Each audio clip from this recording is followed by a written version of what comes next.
One, I think a lot of it came from chess because chess is the most ruthless game on the planet. And what chess will teach you, people think chess guys are nerds. Chess guys are psychopaths, man. No, they're smart. Chess teaches you that no matter how, chess teaches you that if you lose, at some point you made a mistake. It doesn't matter if it's the smallest mistake. It doesn't matter if you just took too long to think to make the right move and you ran out of time on the clock. At some point, you fucked up for you to lose that game. It's 100% accountability with no luck.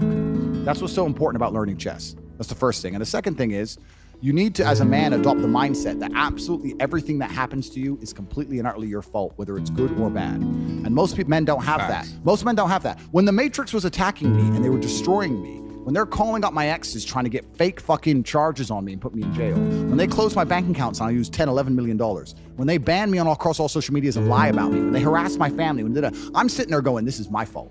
All of this is me. I got here. It's my fault. I'm not going, that was unfair. It was orchestrated. The NGOs worked against me. Because that is not helpful. So it's accountability. It's 100% accountability in all things. But also when I go out there and I start the Bugatti, it's like, that's me. This is my fault. The car is my fault and the big house is my fault and everything that ever goes wrong is my fault. And the failures. Yeah, absolutely. You have to take complete and utter accountability for everything. You can't make excuses ever. Yeah. There's never an excuse. And you're right. People try and put things on the outwards on the outside.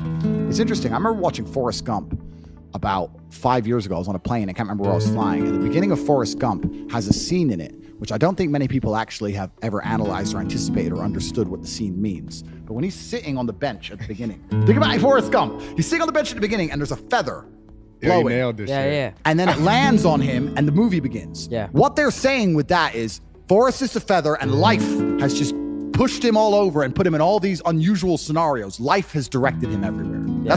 That's what it's saying. Sure. And if you're going to be the guy and you're going to allow life to happen to you and you're not going to happen to life, then you're at mercy of the wind. Perhaps it might work out okay, but it might not, right? So you have to be the guy who goes, okay, the wind's blowing in this direction. Fuck them. I'm doing this. You have to come to life. You can't let life come to you, because if you let life come to you, then you're going to be living inside of a matrix and a system which is designed not for you to live your best life. It's designed for you to comply, and how do you benefit? So they have to take absolute responsibility, which is the first thing. The second thing, they have to get competence, and competence is going to allow you to have confidence. You're not going to be good at shit if you're bad at shit. You have to be good at things. You're only going to be confident at things if you're good at things. I know what I'm good at and what I'm bad at.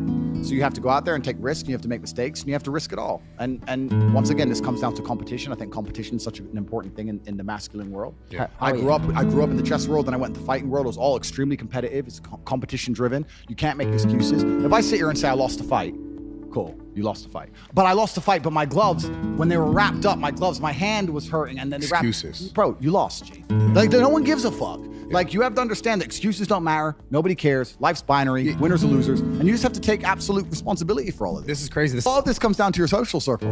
Because there's a whole bunch of guys out there whose friends accept excuses. Hell yeah.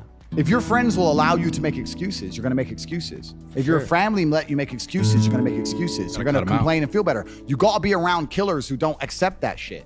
If let's say me and 3 friends, there's 4 of us, and we all decide to do 10,000 push-ups a day, and all of us do them except one, there's no words inside the human language, there's no sentence you can possibly construct, no matter how compendious or concise or how intelligent the man is, that will allow us to forgive him for failing. You failed.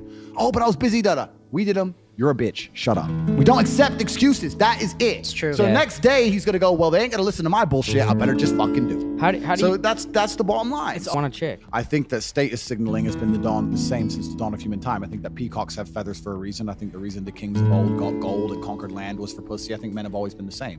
We've always wanted to signal our status to get females. Yeah. Nothing's changed. Sure. We don't want the big house and the nice car because we want to walk around a huge house to go toilet, and we want to break speed limits. A lot of it is just a status signal to show the world, look, I'm important, look what I've done. To be accepted. To be accepted. It's not about just to get a girl. You know what men also want? Men want respect of other men. Yeah. We want to be seen as we want to be respected, right? We don't want to walk into a room and not be respected. Sure. So there's a lot of things we do to be respected. It's the reason it's the reason he's so fucking big. It's the reason I fought. It's like, you want to be respected. You don't want to walk in a room and everyone go, fuck this guy, right? You want to be respected by men and women alike. We're social animals. And this is why Alexander the Great conquered the known universe. This is why Genghis Khan conquered basically the whole world and said, find something else. Find something else for me to conquer. Don't give a fuck. Find somebody and take it. Lives. If you're going to talk about the most brave man you can think of, he's been through trauma. If you think of the best soldier you can think of, he's been through trauma. You think about anything, the man who's going to charge into the burning building, the fireman, he's been through trauma. If you find a man who's never had any traumatic experiences, he's terrible at being a man. He's weak and he's soft and he'll collapse and he's never struggled. I know me, and I don't want to tell a bunch of stories on the internet, but I know all the shit I went through and all the pain I had to suffer to become the man I am. And every time I meet another guy who has his life in order, it's the same story. This fucked me up, but I thought, fuck it, I'm gonna attack the world anyway. And that's how it goes. So as a man, you're right. Because when a man, I think a lot of the reason why men today, especially older men, are slightly a bit unhappy is there's always going to be a degree of rebel or a degree of adventure that every man needs to feel satisfied. And once you have a child, if you completely get rid of those things and only live and exist for the baby, especially when it's very young, when it's older, it's a bit different. When you exist only for the baby and become a second mother, you're going to be very unhappy as a man. You're going to need your time away as a man. And the woman's going to be stuck with just the baby and be unhappy. And in my experience, people I know, if you find a woman with a good family, like she has a sister who has a kid, and her mom's around, and the family unit's strong, and they say it takes a village to raise a kid. Yeah. If there's other women and because women are great with babies. They love that shit.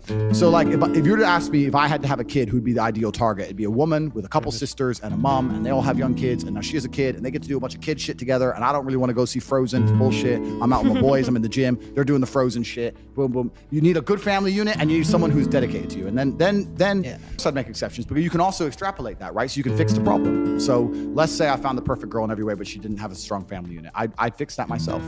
I'd go to Tristan and say, cool, who's your main chick? Bang. All right, these two chicks are gonna live together. Bang, you knock her up, I'll knock my one up. Boom, now she has her own family. Bang. Wait a sec. Bro, You're a fucking wait.